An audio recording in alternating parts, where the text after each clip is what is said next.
Bonjour à tous, je suis heureux de vous retrouver pour cette nouvelle session de questions-réponses. Euh, Avant de commencer, si vous avez des questions sur des vidéos que vous avez vues de moi sur YouTube, des conférences, vous pouvez m'écrire sur mon site internet tout simplement, il y a tout. Donc guillaume-quesac.com, c'est pas facile à écrire, regardez bien comment s'orthographie mon nom et mon prénom. Il y a aussi toutes les dates des prochaines formations que je donne, les stages, les formations en ligne, les livres, etc. Alors tout ça, c'est sur guillaumekezac.com et toutes les questions que j'ai ici m'ont été posées sur le site. Certaines sur YouTube, mais c'est beaucoup plus difficile pour moi de les repérer dans les commentaires.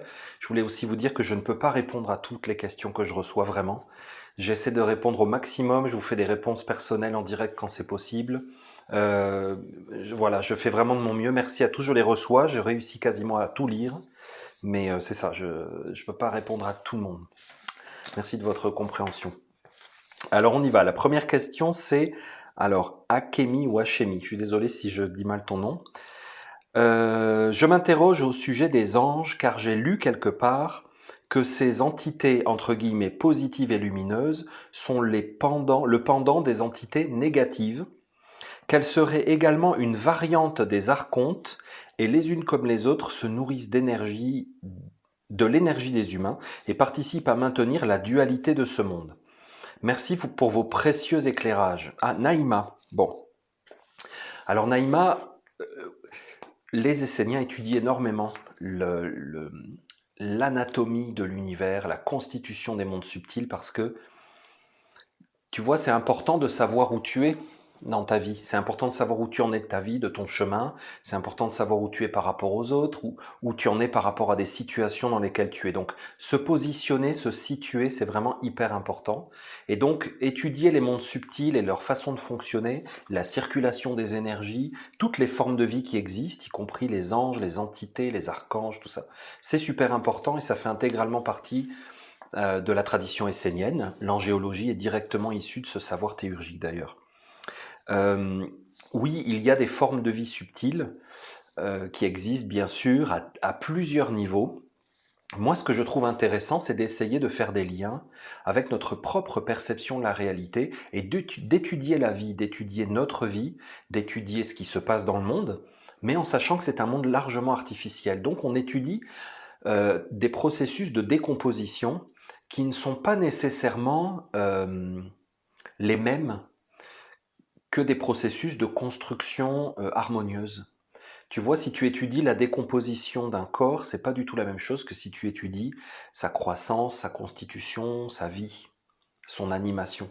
Et donc tu n'es pas en relation avec les mêmes intelligences subtiles, les mêmes entités. Tu vois par exemple, si tu étudies des entités qui sont chargées de décomposer une société, un monde, une famille, une relation. Tu vois, il y a des êtres, des formes de vie dont c'est le boulot, c'est la nature. Ils sont attirés par une relation en fin de parcours, par exemple. Et il y a des entités qui sont attirées par une feuille morte tombée au sol, elle se décompose. Donc tu n'es pas face aux mêmes entités, aux mêmes intelligences, aux mêmes processus de biologie subtile, selon les sujets d'études que tu as. Et ce que tu décris là, c'est comme extrêmement condensé. Tout ça est vrai simultanément dans différents mondes, dans différentes situations. Donc c'est vraiment intéressant de regarder, je trouve, plutôt notre propre vie que d'aller chercher des connaissances qui peuvent paraître un petit peu théoriques et même nous faire peur, nous rendre superstitieux, nous donner des croyances et des certitudes qui finalement sont un peu trop loin de nos perceptions directes. Donc tu vois, même dans l'enseignement essénien, on parle des archanges, on parle des anges, on parle de choses extrêmement subtiles, mais il faut toujours essayer d'étudier avec beaucoup d'humilité, beaucoup de douceur, beaucoup de calme, et ne pas se transformer en boulimique de savoir et chercher ce que nous-mêmes on est capable de percevoir. Je trouve que c'est super important parce que ça te permet de relativiser, de te dire, ok, peut-être qu'il y a telle chose qui est vraie, mais finalement, tu vois, un archonte, euh, là j'imagine que c'est une entité négative, par exemple, de très haut niveau. C'est tellement large et tellement lointain, c'est un petit peu comme si tu t'intéresses à l'astronomie et puis au trou noir, alors que par ailleurs, ta vie n'a aucun rapport avec ça et que peut-être même tu gères mal ta vie et puis il y a plein de bordel dans ta vie, dans des situations que tu vis, et toi, tu te passionnes pour les processus des trous noirs. Peut-être que tu pourrais laisser ça pour un temps pour essayer d'être beaucoup plus concrète et d'étudier ce que la vie t'apporte comme situation à étudier, d'avoir comme support d'étude ta propre vie. Donc oui, il y a tout ça. Alors j'en parle beaucoup, beaucoup, beaucoup dans l'école des anges. Il y a 22 cours, hein, c'est, je sais pas, 30 heures de cours en tout, donc je peux pas du tout faire un résumé ici en quelques minutes. Mais oui, absolument, tout ça existe. Et il faut savoir qu'il y a un processus, des processus d'équilibrage permanent, et que les uns sont nécessaires aux autres, et qu'il y a la voie du milieu qui est celle qui est à l'intérieur de nous. Je vais résumer ça comme ça. Je réponds pas vraiment à ta question, Naïma, mais c'est pas possible. Mais bon, je te donne quelques éléments. Une question de Ivy, IVY. Alors, oui, c'est ça. Ivy, elle a quitté la France, elle vit avec son mari, copain, fiancé, et ils vivent maintenant dans la forêt en Australie. Alors moi, j'adore, je trouve ça génial que des jeunes Français qui se rendent compte qu'ils vivent dans un pays qui est absolument magnifique et qui a tout, hein. On dit, un proverbe allemand dit heureux comme Dieu en France, parce que tellement c'est un pays qui a tout. Et je trouve ça génial qu'ils se rendent compte que ce pays est aux mains de voleurs et de traîtres et qu'ils décident de ne pas avoir peur et de prendre l'initiative de reprendre leur vie en main, de se réinventer une vie sur la terre ailleurs, dans un environnement plus favorable. Donc, question géniale, ils me disent, de quelle façon pensez-vous que nous pourrions rester coupés de la matrice si un jour, on sent que c'est ça qui nous pend au nez, hein, c'est tout ce qui veut être fait, nous devions recevoir un vaccin obligatoire, entre parenthèses, des nanoparticules dans notre sang, et peut-être la 5G qui actionnerait ces nanoparticules qu'on nous aurait injectées. Qui sait? Euh, et donc c'est ça, ils me disent qu'ils vivent dans la forêt en Australie, et cette question, donc ils ont fait un allègement dans leur vie, ils ont fait un réaménagement, révision complète de leur mode de vie, et ils vivent beaucoup plus en accord avec leur cœur, mais cette question de vaccin obligatoire reste pour nous très essentielle. Tu vois, Yvi, je suis absolument d'accord avec ce que tu expliques et je pense que l'humanité ne va pas du tout vers une lumière et une ascension dans la dimension 12 ou 48.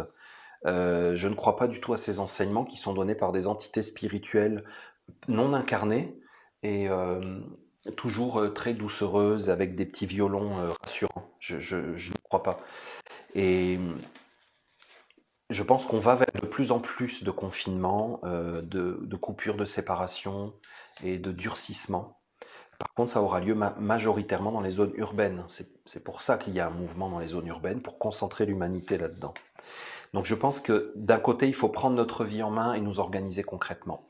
Par exemple, tu vois, nous les Esséniens, on est spécialiste de la théurgie, de la connaissance de l'angéologie, comme j'ai dit, des archanges et tout ça, mais aussi très concret, on a des terres, on organise des territoires, on organise des structures juridiques compatibles avec les lois et les fonctionnements de certains pays, pour pouvoir vivre selon nos convictions, selon ce qui est possible. On a même fait changer des lois.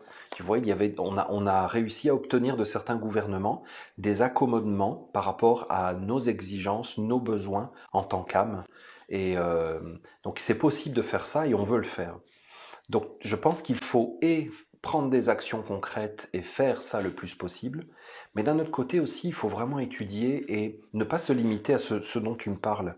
Parce que tu vois, par exemple, tu me parles de particules, des nanoparticules dans notre propre sang. Mais en réalité, tu en as déjà. Je ne parle pas seulement de nanoparticules physiques, je parle de choses beaucoup plus problématiques que des nanoparticules physiques. Je vais te dire pourquoi. Le monde physique ne fait qu'il est la conséquence des mondes subtils.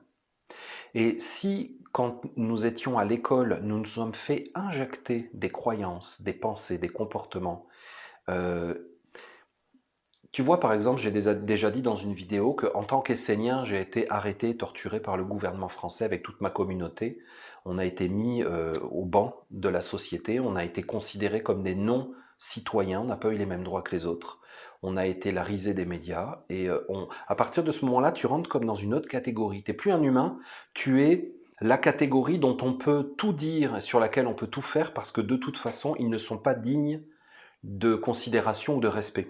Tu vois, c'est vraiment le même processus qu'il y a dans certaines cultures, avec certaines castes et tout ça.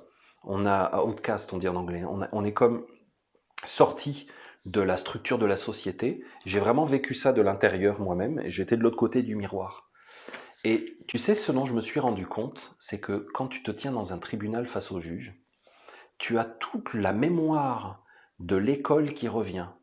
Et tu t'aperçois que quand tu étais petit, tout petit maintenant, puisque l'école est obligatoire à 3 ans, on t'a formé à l'intérieur une mémoire énergétique d'obéissance, d'immobilité. Tu dois être assis, tu regardes en l'air, on te dit quoi faire et tu obéis. Si on claque des doigts, tu dois réagir. Tu dois lever la main si tu veux aller aux toilettes. Tu vois que tu dois demander la permission de vivre. Et ça, on pétrit ton intérieur de ça pendant des années et des années et des années. Pourquoi? Notamment parce que si jamais tu sors du rang, du troupeau de moutons, on te prend, on te met dans un tribunal et on réactive en toi cette mémoire d'obéissance et on te fait rentrer dans le rang. Et ça, tu vois, c'est une nanoparticule subtile extraordinairement plus toxique. Et la plupart d'entre nous, on est intoxiqués avec ça. Et c'est activé pas par la 5G, mais par des informations dans les médias, des mots, il y a des mots-clés. Hein. Il y a des mots-clés qui sont prononcés par les médias. Tu vois, tout un tas de choses. Et ça, je trouve ça beaucoup plus grave et toxique et problématique. Et en tant qu'adulte, on a le devoir de tout faire pour que nos enfants échappent à ce conditionnement et à ce fonctionnement. Je trouve ça plus important. Donc je ne dis pas qu'il ne faut pas chercher des solutions pour les vaccins, mais je dis que si tu cherches une solution uniquement à l'extérieur, c'est trop tard, tu es déjà dans la conséquence de quelque chose qui a été mis dans le subtil de milliards d'individus. Donc, je trouve que l'initiative que tu as prise avec ton fiancé de t'extraire de cet environnement toxique est géniale. C'est fondamental, je trouve, de faire ça, de tout faire pour essayer de vivre autrement. Moi, je trouve que c'est vraiment génial. Donc, est-ce qu'on pourrait rester coupé de la matrice si on reçoit un vaccin? Mais on est déjà dans la matrice à cause de toutes ces nanoparticules spirituelles subtiles qui ont été injectées dans notre sang quand nous étions enfants, et on l'a fait à nos parents, à nos grands-parents. Tu vois, la génération de mon grand-père, on interdisait aux enfants de ne pas parler le français de Paris, dans le sud de la France, et on leur mettait un bonnet d'âne quand ils parlaient breton ou occitan ou alsacien.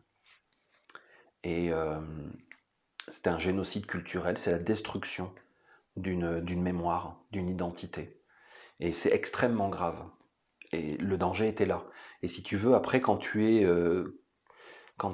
quand le processus est lancé, c'est beaucoup plus compliqué. Tout ça n'est que la suite logique, en fait, de tout le programme. Je l'ai déjà dit dans des vidéos, hein, du point de vue essénien, les nazis n'ont pas du tout perdu la guerre. Ils ont réussi leur coup.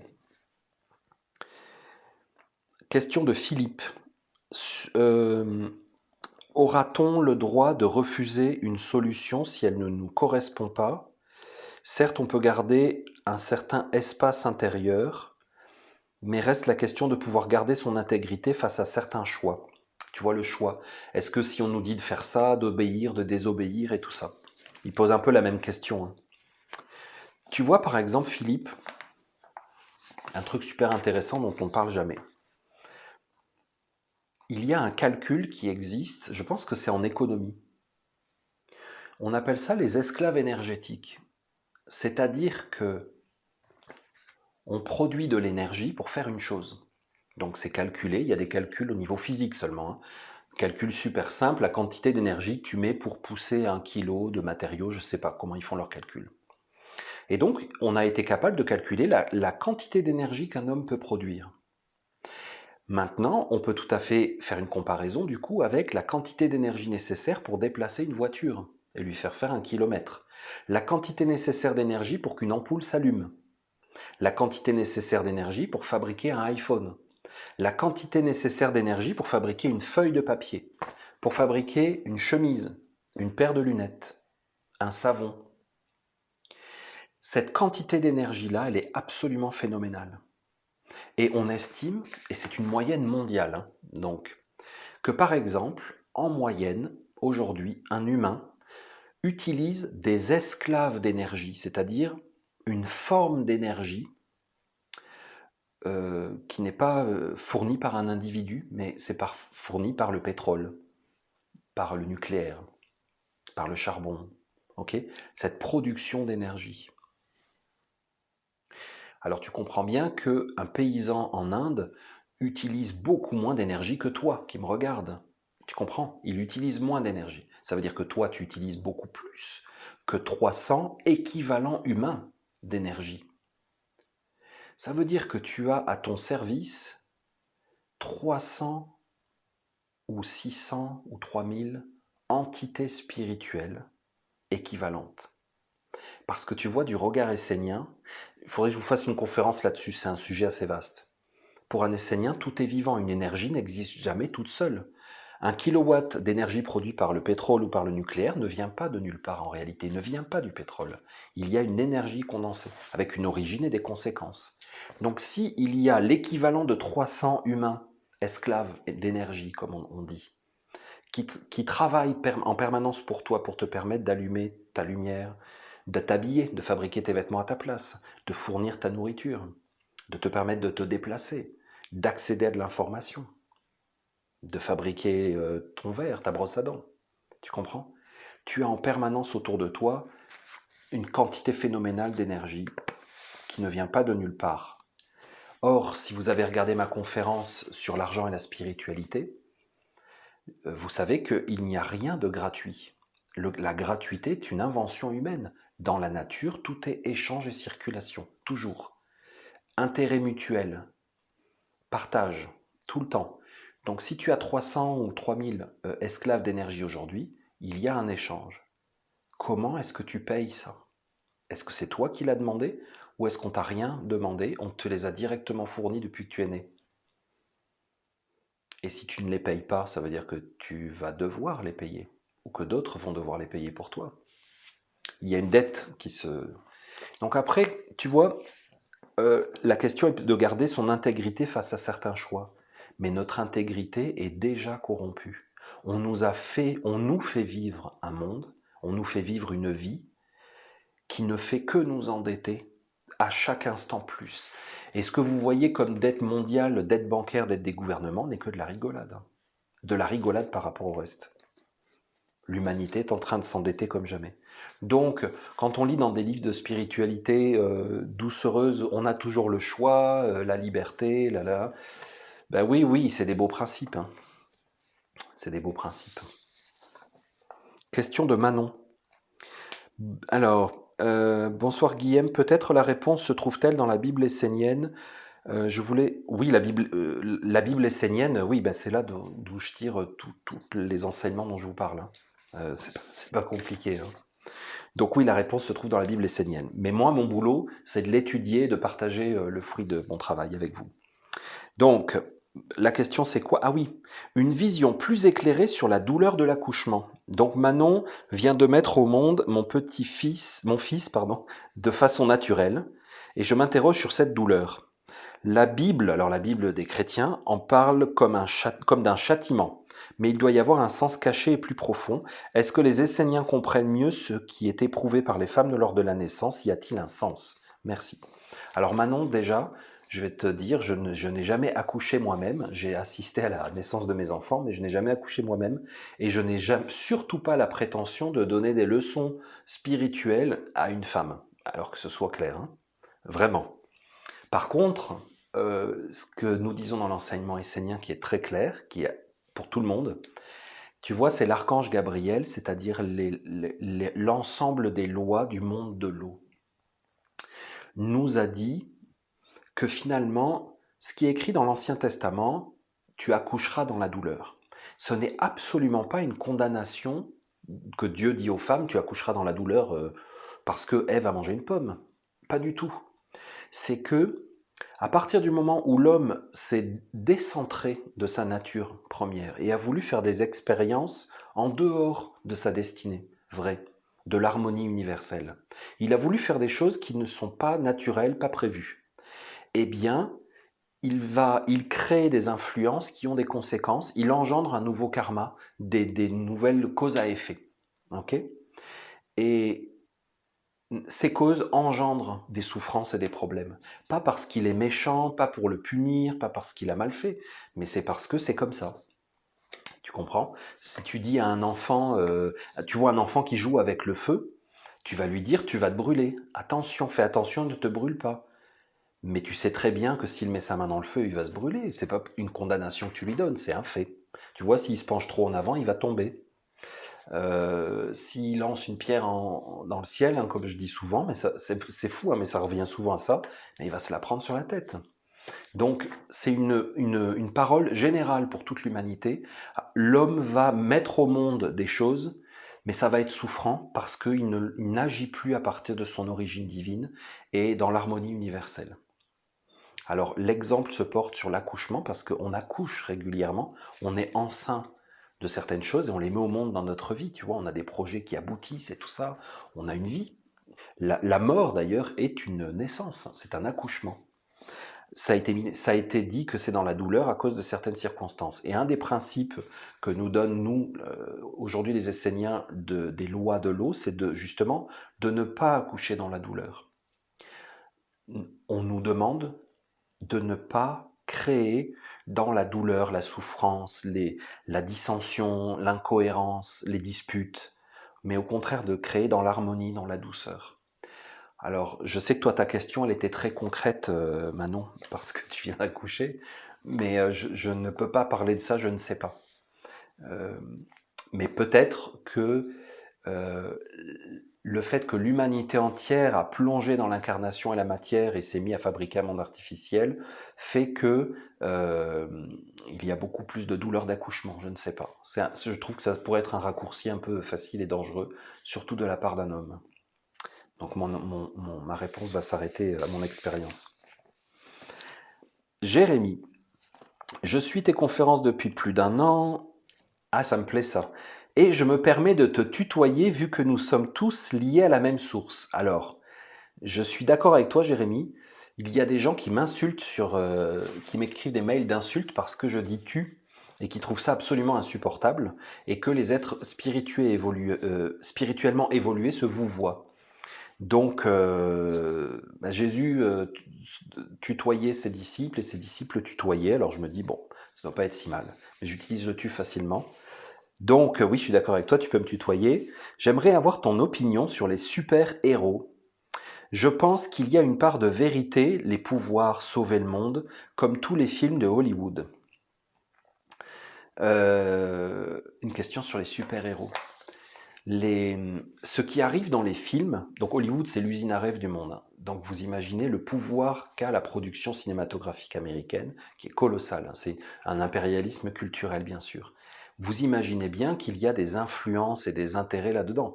Personne ne peut laisser un tel canal d'influence sans chercher à s'en emparer et à l'utiliser. Et donc, moi je suis très cinéphile, quand vous regardez les vieux films des années 20, des années 30, des années 40, des années 50, 60, vous voyez ce que moi je ne crois pas. Vous ne voyez pas l'évolution de la société. Vous voyez l'influence permanente qui est distillée dans la société, à travers des nouveaux looks, des nouvelles façons de se comporter, des nouvelles idées, des nouvelles attitudes. Moi je pense que c'est plutôt ça à quoi on assiste. Donc, je me souviens très bien, quand Jurassic Park est sorti, par exemple, il y a eu la grosse mode des dinosaures. Peut-être c'est de ta génération, Jérémy. La grosse mode des dinosaures. Et moi, je pense que c'est un monde subtil, spirituel, qui apparaît aux yeux des humains. Parce que pourquoi tout d'un coup on est fasciné par ces créatures?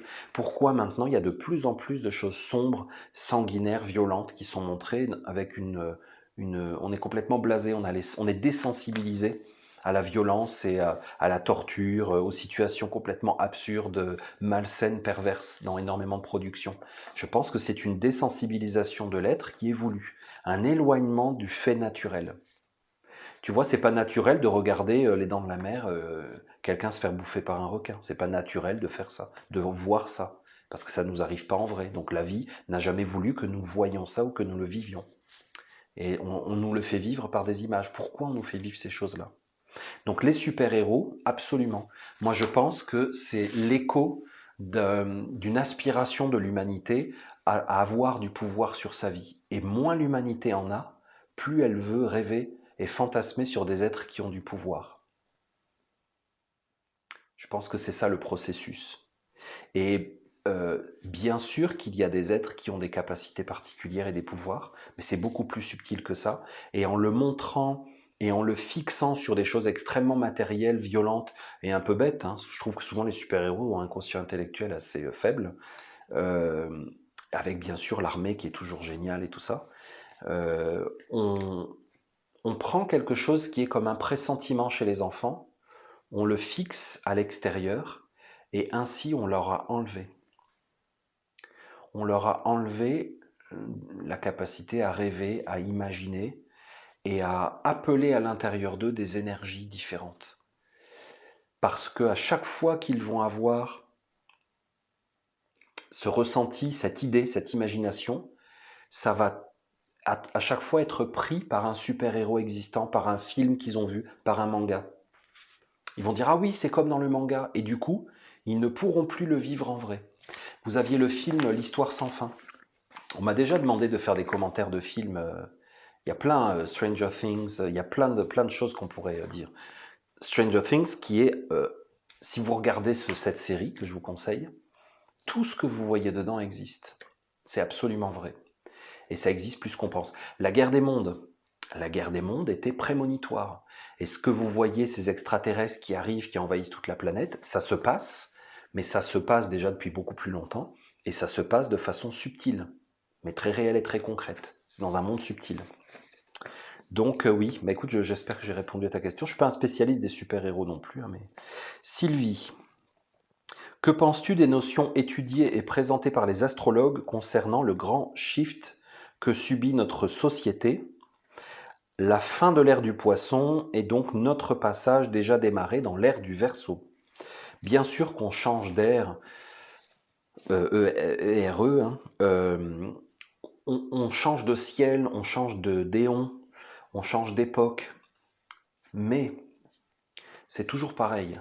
La question, c'est la préparation. Parce que tu vois, si tu as une enfance pourrie et que tu arrives dans ton adolescence, ça va être super difficile. Si tu as une enfance très fonctionnelle, très saine, tu vas arriver dans une période plus chahutée, avec une force intérieure, une stabilité, une santé émotionnelle et mentale. Donc tu vois, et c'est valable pour tous les âges de la vie. Donc la question, c'est pas dans quelle ère on arrive, sous quelles influences astrales, c'est qu'est-ce qu'on a préparé? Qu'est-ce qu'on a pour vivre cette ère du Verseau? Le Verseau arrive et infuse des énergies. Bon, ça, je me rappelle plus avec la précession des équinoxes si ça fonctionne, mais en tout cas, peu importe, justement. Tu vois, je trouve que c'est révélateur parce qu'on prend cette information pour se donner l'impression qu'il se passe quelque chose dans la vie. Mais quand tu vis ta vie, tu es tellement occupé que tu n'as pas besoin qu'on te dise qu'on change d'air, hein. Tu le vois noir sur blanc partout autour de toi. On change d'air. Donc la question, pour moi, c'est qu'on change tout le temps. Chaque journée est unique.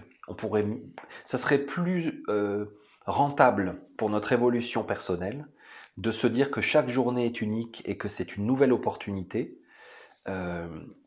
C'est Peter de Neuve qui disait ça, le grand maître essénien. Il disait chaque instant est unique et si tu manques une occasion, elle ne se représentera plus jamais parce qu'elle sera jamais exactement la même. C'est pas un truc pour se flageller quand on la manque, hein, c'est de le savoir, c'est comme ça. Et moi, je pense que c'est plutôt la préparation. Alors bon, on change d'air, peu importe si c'est du Verseau ou de quoi que ce soit. C'est comme si je te disais, tu vois, Sylvie, dans 6 mois, tu vas mourir.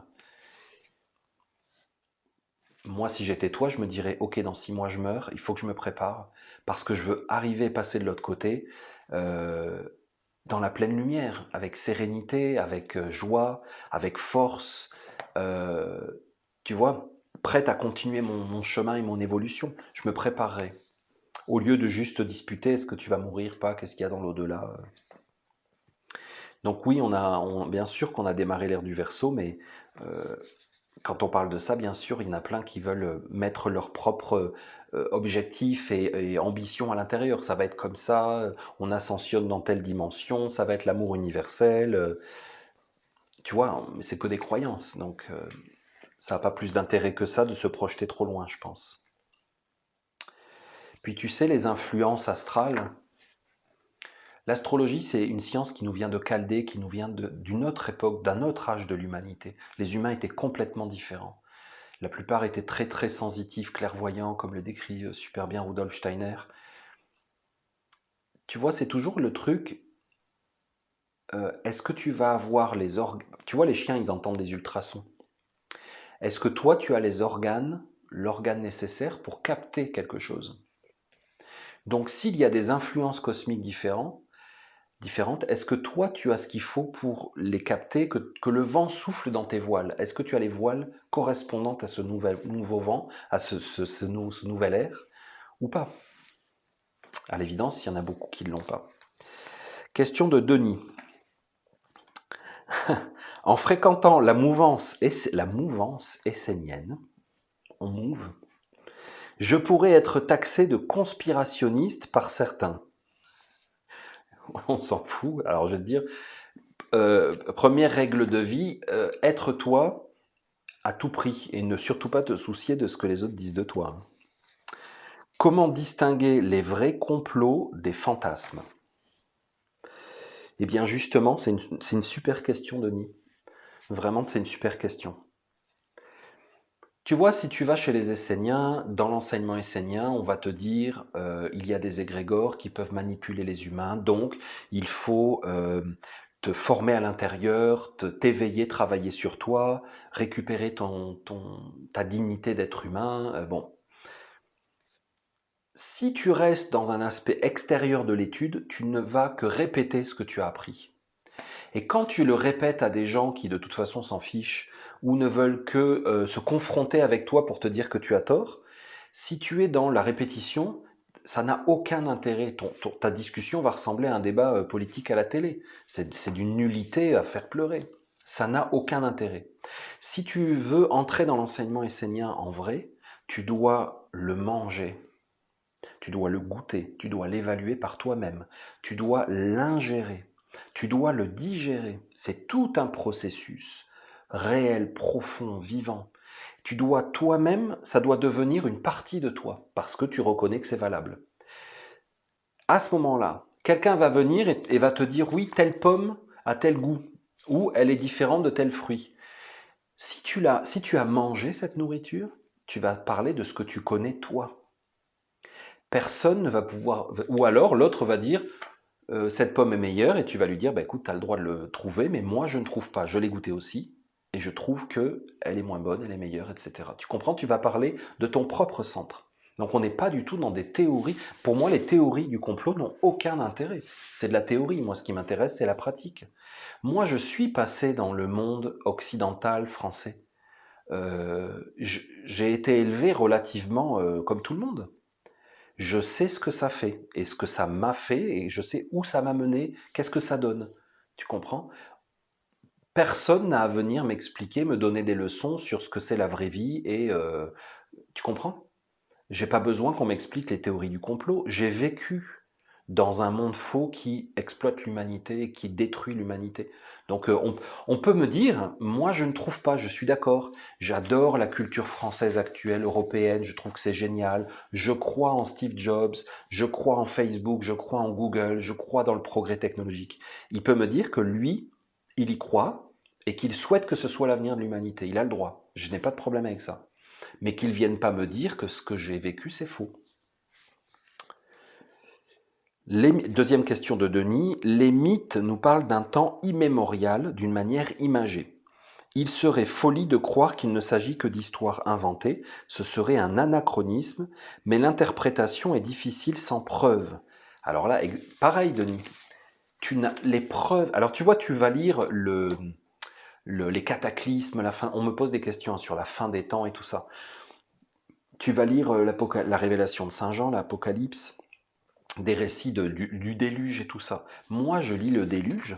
Vous avez vu peut-être le film Noé, le dernier film qu'ils ont fait, Noé. Pour moi, tout ce qu'on voit dans Noé est vrai. On l'a sous les yeux. On a sous les yeux des hommes qui s'entretuent, la guerre de tous contre tous. Et on a les eaux qui montent et tout va être noyé, on va être complètement noyé dans une inconscience générale. Mais bien sûr, c'est un récit, c'est-à-dire que quand tu veux expliquer quelque chose, il faut lui donner une forme, et une forme, c'est nécessairement limité. Et en plus, quand tu parles à des êtres qui ne l'ont pas vécu ou qui n'ont pas le niveau de conscience global nécessaire, tu le codes, si tu veux, dans une histoire. Mais si tu veux l'important, ce que je veux te dire, c'est que pour moi, je rigole quand je vois des gens, même des théologiens, qui discutent pour savoir est-ce que le déluge a eu lieu ou pas et en quelle année. Mais lisez le roman Néropolis, c'est le déluge, c'est la chute totale du principe de l'Empire romain. Tu comprends, c'est la naissance de l'Empire romain et donc la chute de la civilisation romaine qui est intrinsèque. Donc c'est ça. Je pense que j'ai assez répondu. La question de Samuel. Les Esséniens utilisent-ils des chants ou musique sacrée? Absolument. Le chant et la musique font absolument partie de notre enseignement. C'est extrêmement important. Il y a des enseignements qui ne peuvent pas être transmis autrement que par le chant. Ça ne veut pas dire qu'on est tous des chanteurs professionnels ou qu'il faut chanter. Pas du tout. Ce n'est pas du tout ça. Toutes les cultures, dans nos ancêtres celtes, au Moyen-Âge, ont chanté énormément autour des feux. C'est extrêmement sain. C'est le lien social, c'est l'âme collective, c'est super, super important. Et c'est très riche d'enseignements. Ça guérit beaucoup les relations. C'est ça. Donc oui, les instruments de musique sont-ils aussi artificiels et inutiles que les engrais chimiques utilisés en agriculture industrielle? Tu vois, c'est marrant quand tu m'as posé, j'ai reçu ta question, Samuel. Je venais de passer devant un champ et je regardais la terre. Tu vois, ils ont labouré la terre, ils la tamisent. Et puis on sait qu'ils utilisent ça comme un- Tu sais, quand ils font les cultures industrielles des tomates dans les serres, on voit ils ont des petits cubes avec une sorte de laine de roche et ils font de l'hydroponie avec des engrais chimiques à l'intérieur. Mais en fait, ils font ça à grande échelle. Quand tu vois des cultures dans les champs, surtout ici en Amérique du Nord, c'est OGM à fond partout. Il y a des petits panneaux avec Pioneer et puis toutes les compagnies OGM tout le long des champs. C'est effrayant, on est vraiment entouré. Et en fait, quand tu vois ces champs à perte de vue cultivés par des méga machines, tu vois qu'ils font la même chose. C'est-à-dire que pour eux, la terre n'est qu'un support dans lequel ils vont balancer tous leurs produits chimiques. Mais finalement, si l'homme a été capable de penser à cette chose-là vers l'extérieur pour la terre, c'est qu'en réalité, il se considère lui-même comme ça. Il est considéré de cette façon-là. Il n'est qu'une masse qui sert à autre chose. Tu vois, ces champs-là, ils sont morts quelque part. Il faudrait plusieurs années pour que la vie revienne, que les insectes, les micro-organismes, les champignons reviennent à l'intérieur. C'est le travail extraordinaire que font les agriculteurs en biodynamie, en permaculture. C'est héroïque. Moi, je trouve que c'est tellement essentiel comme travail de récupérer ce savoir-faire. Tu vois, c'est complètement différent. Un champ, une terre qui est vivante et qui te donne quelque chose et qui vit par elle-même, c'est sa vie. Quand tu manges des vrais légumes, du vrai blé, c'est la vraie vie que tu manges, tu comprends? C'est un fruit de la terre. Ce qu'on cultive aujourd'hui à grande échelle n'est pas le fruit de la terre, c'est le fruit de l'agro-industrie. C'est complètement artificiel, la terre n'est qu'un support. Et au contraire, on veut que ce soit le plus neutre et stérile possible. On s'en fout complètement, ça pourrait être de la laine de roche, mais même ça les arrangerait à mon avis. Et bien quelque part, l'être humain, il est comme ça. On veut qu'il soit neutre et stérile, et on veut qu'il soit empli de choses qu'on met à l'intérieur et qu'il les fasse vivre lui-même. Tu vois, on va lui dire oh, il y a une maladie, oh, il y a une préoccupation nationale, oh, il se passe un événement. Il va le porter à l'intérieur de lui, il le prend tellement, et après, il le fait tourner lui-même, il le nourrit, il l'alimente, il en parle, il en partage, ça le préoccupe, il va sur Internet se renseigner. Donc finalement, l'humain est devenu comme ces champs qu'on voit, un support mort, stérile, dans laquelle tout un monde s'implante pour une culture artificielle. Et si tu regardes le film La Matrice, tu vois quand le héros se débranche et puis sort de sa bulle, et qu'il voit que tous les êtres humains servent de batterie pour générer de l'énergie, Mais les frères Wachowski qui ont fait ça ont eu une vision absolument réelle. C'est la réalité. C'est pas nécessairement physique, mais c'est subtil. Mais si tu te balades au-dessus d'une ville la nuit dans les mondes subtils, tu vois que ça. Alors, tu vois Samuel, après tu me dis, en parlant de musique, connais-tu l'histoire de la fréquence du La et de son changement de Hertz? Non. Tu vois, moi c'est plus la note fondamentale de ta vie qui va m'intéresser. Quelle est ta note fondamentale? Est-ce que tu réussis à t'accorder avec les autres? Il y a des textes dans la Bible essénienne, il y a des textes magnifiques qui parlent de ça. C'est tellement...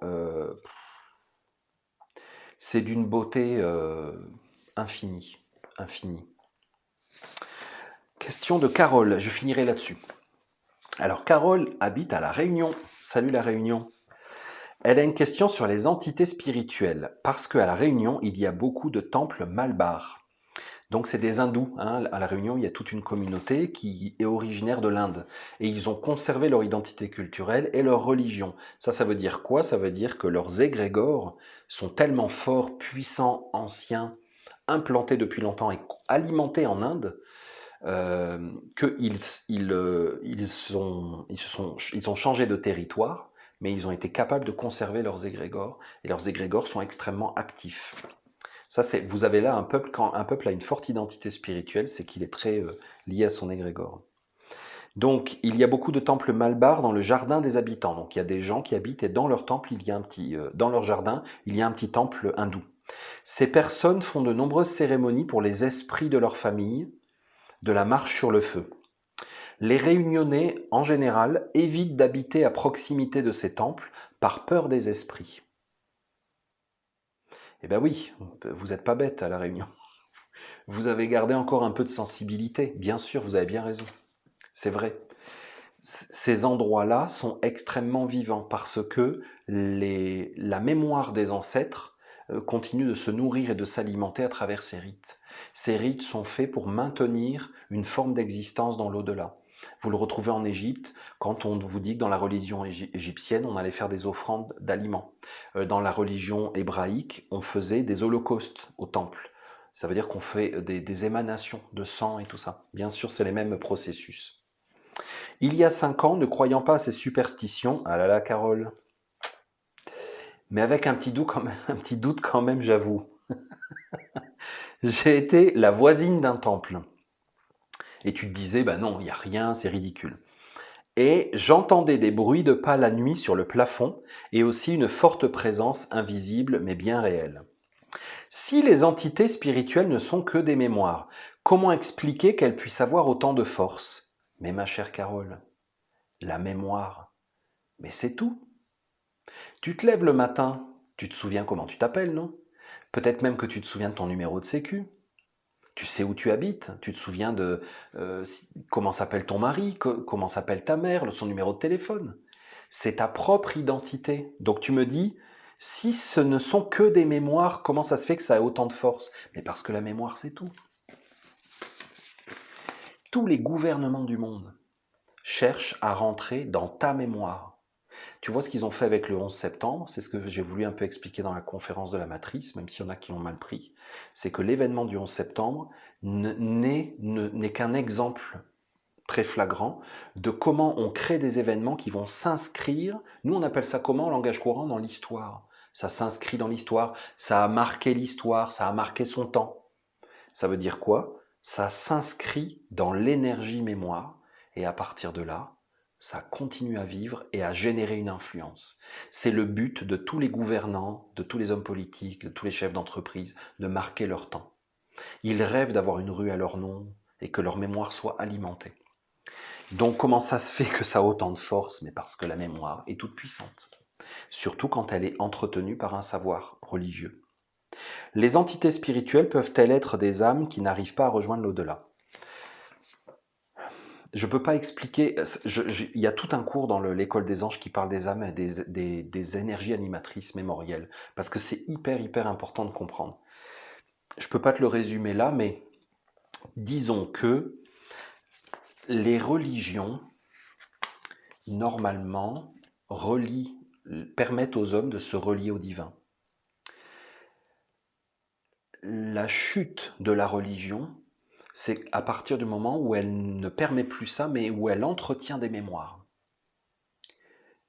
artificielles. Et donc les rites religieux sont les plus puissants pour nourrir des mémoires. C'est une haute science. Tu sais, quand on parle de l'Atlantide, j'en ai un peu parlé dans le précédent, on imagine des technologies. Mais ça, c'est une sacrée technologie. L'hindouisme est une méga technologie. Va dans le sud de l'Inde, au Kerala, va voir les méga temples pyramidaux bourrés de statues. Ça grouille de statues. Eh bien, toutes ces statues sont des entités vivantes parce qu'elles sont vitalisées par les prêtres, parce qu'ils ont un savoir ancestral. Et donc, les temples dans les jardins sont absolument vivants et réels, bien sûr. Et les Malbars le savent très bien. Ils ont une conscience plus vraie, sont plus intelligents. C'est un savoir millénaire qui a fait ses preuves.